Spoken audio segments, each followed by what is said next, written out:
ഒരു സിംഗറിനെ സംബന്ധിച്ച് ഇങ്ങനെ മാറി മാറി ടോൺസ് മാറ്റുക എന്നൊക്കെ പറഞ്ഞാൽ ഭയങ്കര ഒരു മൾട്ടി ടാലന്റഡ് ആയിട്ടുള്ള ഒരു അത് സംഭവം. ശരിക്കും പറഞ്ഞാൽ അതിന് വലിയൊരു താങ്ക്സ് ഗോപിചേട്ടൻ്റെ അടുത്ത് തന്നെ പറയണം. അങ്ങനെ കുറെ ടൈപ്പ് ഓഫ് സോങ്സ് പാടാനുള്ള ഒരു അവസരം കൂടി നമുക്ക് കിട്ടണല്ലോ.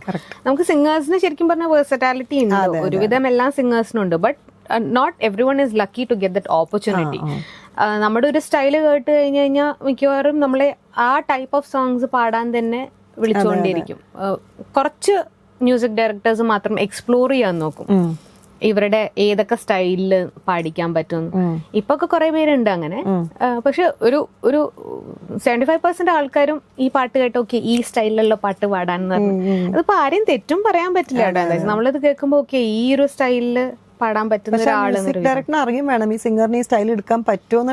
അല്ല, അത് കുറെ പേർക്കൊക്കെ അത് ജഡ്ജ്മെന്റ് കിട്ടും കേട്ടോ. അവർക്ക് കേൾക്കുമ്പോഴേക്കും there are lot of people who can understand ഇവർക്ക് ഏതൊക്കെ സ്റ്റൈല് പറ്റും എന്നുള്ളത്.